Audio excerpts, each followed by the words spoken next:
안녕하세요. 설매중학교 3학년 학생들 거꾸로 수업 세 번째 시간을 시작하도록 하겠습니다. 오늘은 지난 시간에 이어서 사람의 형질은 어떻게 유전될까 중에 생명의 유전에 대해서 배워보도록 하겠습니다.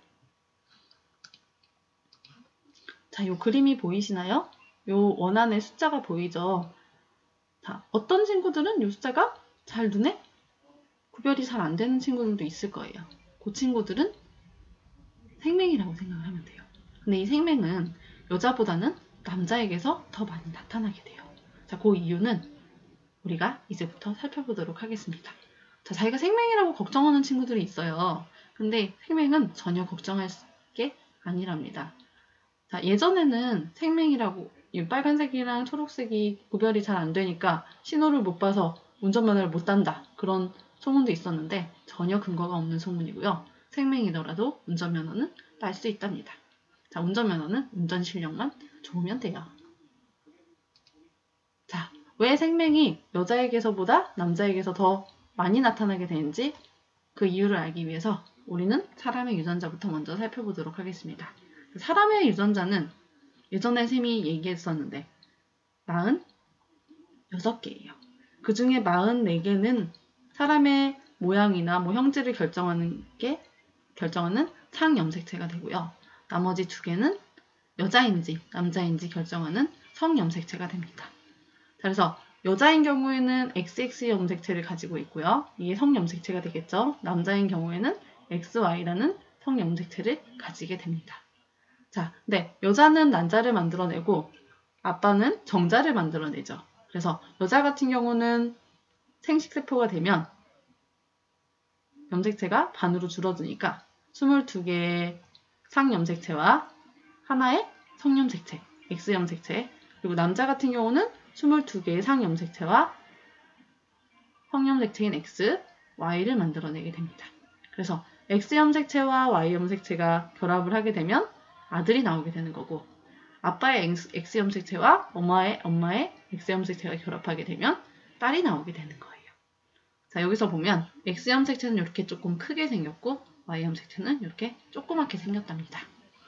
생명유전도 앞에서와 마찬가지로 가계도 분석을 해볼 텐데요. 우리가 지난 시간까지는 열성을 나타낼 때 소문자로 나타냈었죠. 소문자 A나 T 같은 경우로 나타냈었는데 이런 거 같은 경우는 상염색체에 있을 때 그렇게 나타내는 경우고, 생명 같은 경우는 아까 말했듯이 X염색체 위에 유전자가 있다고 했으니까 얘는 열성인 경우는 X라고 표시하고 X-라고 나타내면 이게 생명 유전자가 됩니다. 자, 이제 가계도 분석을 해보도록 하겠습니다. 자, 이렇게 가계도가 나와 있을 때 가장 좋은 거는, 가장 먼저 해야 될 일은 이렇게 생명인, 그러니까 이렇게 특정 형질을 나타내는 사람 같은 경우는 유전자형을 바로 기록을 할 수 있어요. 열성은 순종인 경우에만 열성으로 발현이 되기 때문에, 자, 요 네 사람은 유전자형을 바로 결정을 할 수가 있죠. 자, 이 사람부터 유전자형을 결정해 봅시다. 이 사람은 생명을 가진 여자니까 여자는 X염색체가 2개라고 했어요. 그러니까 얘는 생명이 되려면 X-가 2개가 있어야겠죠. 자, 그리고 요 세 사람은 남자예요. 남자 같은 경우는 염색체가 XY라고 했죠. 그러니까 X 위에 생명 유전자 하나만 가지고 있어도 이 사람은 생명이 되는 거예요. 이 사람도 X-Y, 이 사람도 X-Y가 되겠죠.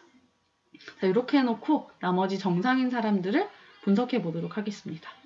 자, 남자부터 분석하는 게 쉬워요. 남자는 X-를 하나만 가지고 있어도 생명이 되기 때문에 정상 남자는 무조건 유전자형이 XY가 될 거예요. 이 사람도 XY, 이 사람도 XY, 이 사람도 XY가 되겠죠. 자, 나머지 사람들의 유전자형을 분석해 보도록 하겠습니다.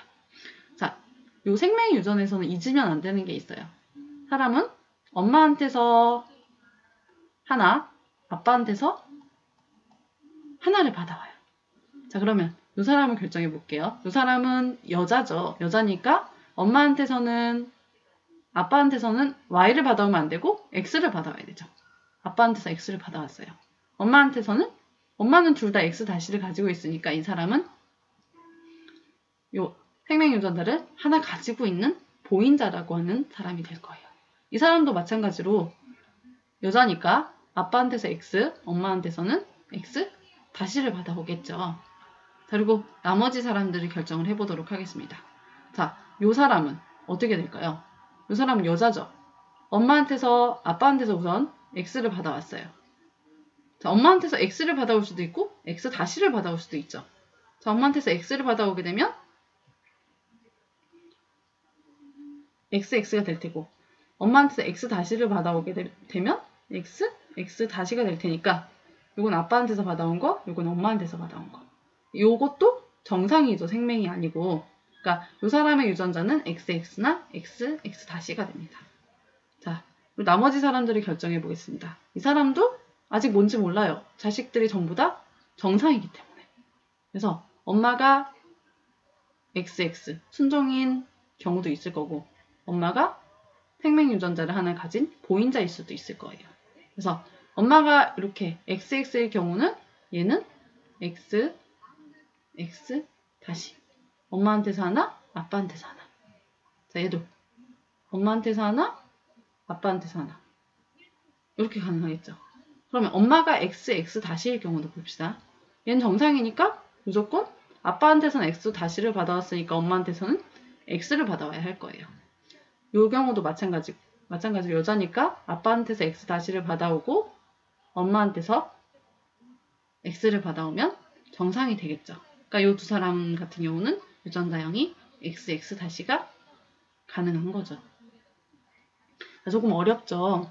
어려운 사람들은 앞에 동영상을 한 번 더 반복해서 들어볼 수 있도록 합시다. 자, 이렇게 생명처럼 유전자가 성염색체, 그러니까 X염색체에 있어서 남녀에 따라 형질이 다르게 나타나는 것을 반성유전이라고 해요.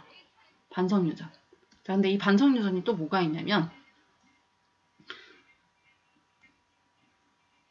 혈우병이라는 게 있어요.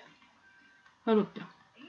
자, 혈우병 같은 경우는 뭐냐면 피가 났는데 피가 멈추지 않는 병을 혈우병이라 그래요. 이것도 X염색체에 있어요.